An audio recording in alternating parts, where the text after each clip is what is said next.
अस्सलामुअलैकुम वरहमतुल्लाहि वबरकातुहू। Welcome to Rabia kitchen. आज मैं आप लोगों के लिए लेके आई हूँ दो मज़ेदार सी चटनियाँ। समोसे हो या पकोड़े, हर स्नैक के साथ ये चटनी मज़ेदार लगती है। आए बनाना स्टार्ट करते हैं। एक गड्डी हरा धनिया, एक गड्डी पुदीना, दोनों को अच्छे से पहले वॉश कर लेंगे। 2 चम्मच मैंने इमली ली है, बिल्कुल आपको जितना खट्टा पसंद है आप ले सकते हैं। 5 हरी मिर्चें, 6-7 लहसुन के जवे।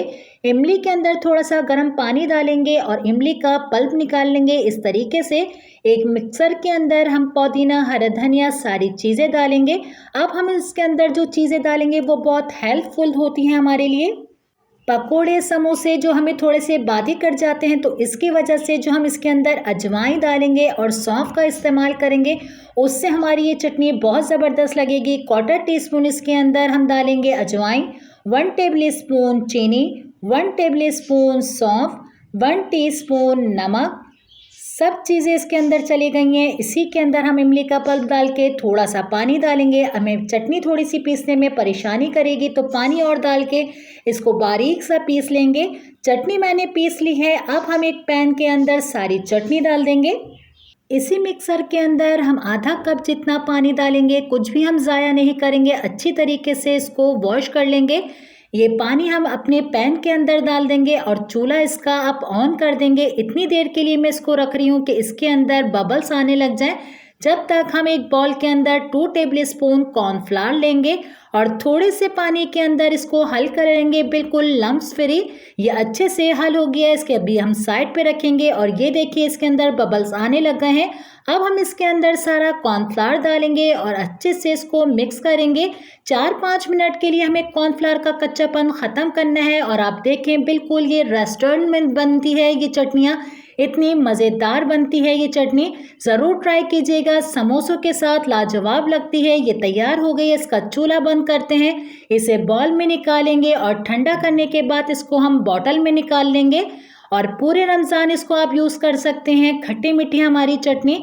अब हम दूसरी चटनी बनाएंगे। 6 मैंने साबुत कश्मीरी लाल मिर्चें ली हैं। इसके ऊपर बहुत मट्टी होती है, तो इससे अच्छे तरीके से वॉश कर लिया। 30 गोल मिर्चें ली हैं, आधा कप इमली। तीनों चीज़ों के अंदर हम नीम गर्म पानी डालेंगे। 1 घंटे वाला काम आधे घंटे में हो जाता है जब आप इसके अंदर नीम गर्म पानी डालती हैं तो।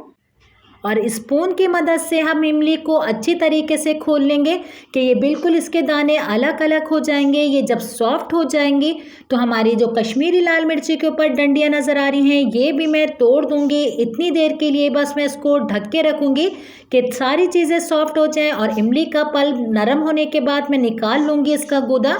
सारी चीज़ें अच्छे से सॉफ्ट हो चुकी हैं। एक हम ब्लेंडर लेंगे, सारी हम इसके अंदर गोल मिर्चें डालेंगे और गोल मिर्चों का पानी जो मैंने डाला था वो निकाल लिया है। इसी के अंदर हम सारी कश्मीरी लाल मिर्चें डालेंगे। इमली का पल्प डाल देते हैं गाढ़ा गाढ़ा। 6-7 लहसुन के जवे डालेंगे, 2 टेबल स्पून जितना पुदीना। और इतनी ज़बरदस्त ये चटनी बनती है। दोनों चटनियों को ट्राई करके अपना फीडबैक मुझसे ज़रूर दीजिएगा। ये लाल चटनी के अंदर बिल्कुल तेज़ी नहीं होती, सिर्फ इसके अंदर कलर की वजह से ये लाल लगती है और खाने में इसका जायका इतना मज़ेदार लगता है। 1 टेबल स्पून नमक, 1 टेबल स्पून ज़ीरा डालेंगे साबुत। अगर आपके पास इस वक्त खटाई मौजूद है तो बिल्कुल आप इसमें खटाई भी डाल सकते हैं, 1 टेबल स्पून। थोड़ा सा हम इसके अंदर पानी डालेंगे और इसको बारीक सा पीस लेते हैं। जितनी इसके अंदर पानी की ज़रूरत होगी हम इसको पीस लेंगे और गाढ़ा गाढ़ा ये देखिए मैंने इसको पीस लिया है और मज़ेदार सी हमारी दोनों चटनियाँ तैयार हो चुकी हैं। उम्मीद करती हूँ आज की रेसिपी आपको मेरी अच्छी लगी होगी। इंशाल्लाह नई रेसिपी के साथ फिर हाजिर होंगी। अल्लाह हाफ़िज़।